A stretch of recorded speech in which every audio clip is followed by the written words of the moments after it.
So the question everyone wants to know, exactly what are we talking about? Hmm.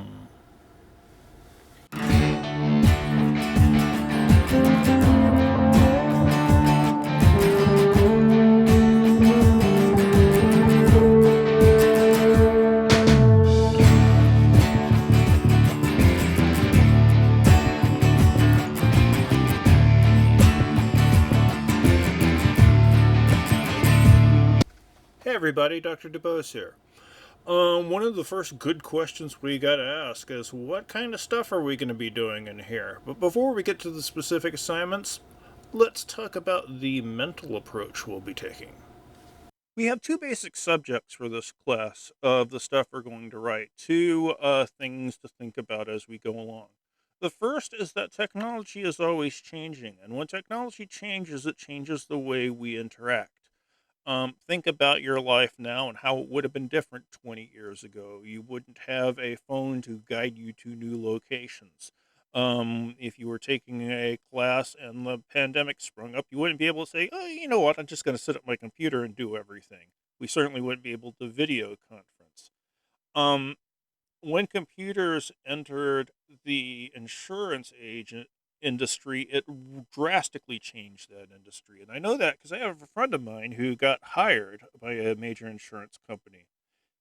The company realized that computers had changed everyone's job so much, nobody's job description was up to date. So my friend got the job of going around interviewing people, finding out what their jobs actually entailed now that computers had entered, and writing new job descriptions based on that.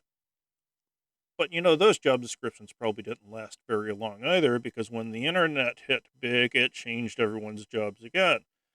Face it, now you can get insurance with never actually having to go talk to people, do it all online, and it's altered things. So, the changing role of technology is one thing that's going to influence all of the stuff we write. Another thing is the fact that we're all doomed. No, not the fact, an opinion. And opinions really aren't worth much unless we can provide some level of support for that. So let's try that. Micronesia is an island archipelago nation in the Pacific, I believe. In between 2007 and 2014, rising water ocean levels claimed 6 islands. Yes, 6 islands in Micronesia sunk into the sea.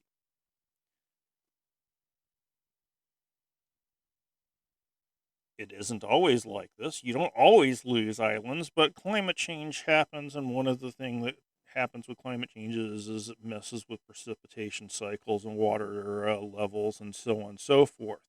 In 2019, Iowa got flooded from massive rains, massive thaws of massive snowfalls from the winter before.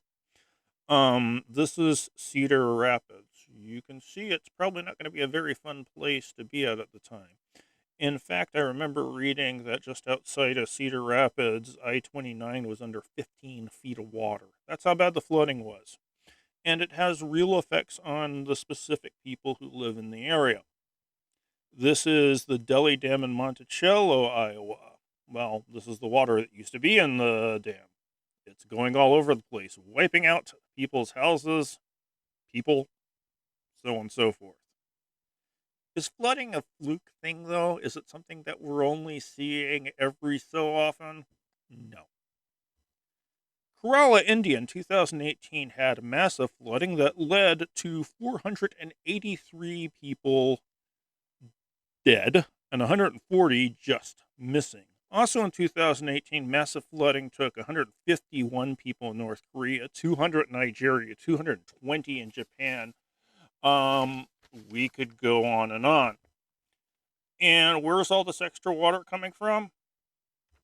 Well, one place is that the Arctic sea ice is going bye bye. This is a map showing 15 years how little ice was left in 2015. And if you've been paying attention in the last week or two, the last Canadian ice shelf disappeared about a week ago.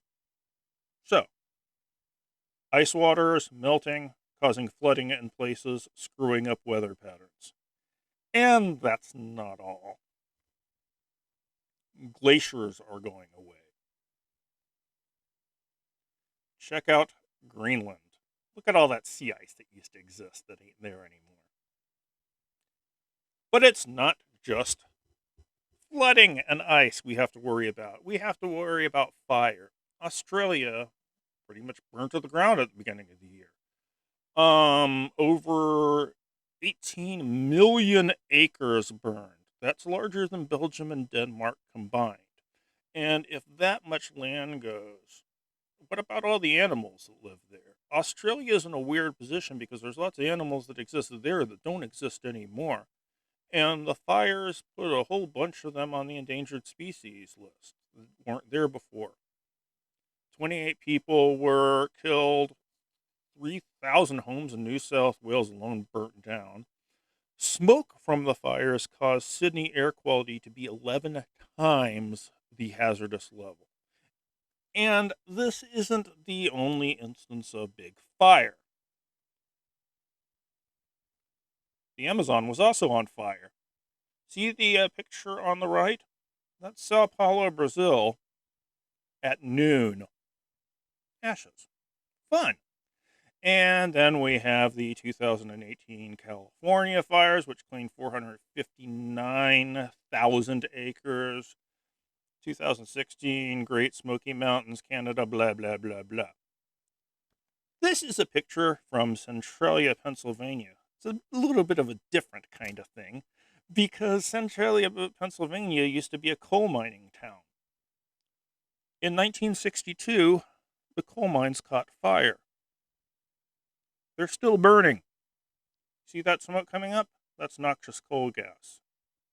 A town has been on fire for what? Almost 60 years now? Obviously, no one can live there. Has anyone ever heard of the Gates of Hell? This isn't Turkmenistan. It's a natural gas pit that caught on fire and has been burning constantly since 1971. I've really got to find a bigger picture of this because this doesn't do justice to just how huge it is. So we have flooding, we have ice loss, we have fire. Hulu never put season 5 of Steven Universe on. That's personally disappointing to me. Probably not to you, though. Let's move on.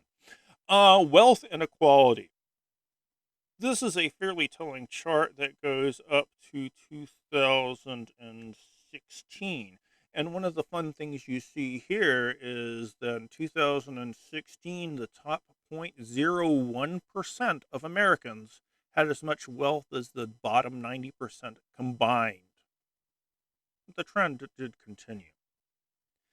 You think that economic inequality is just another bad thing? Well, if we're proving that the world is doomed, let's hit a few more. Bees are dying off.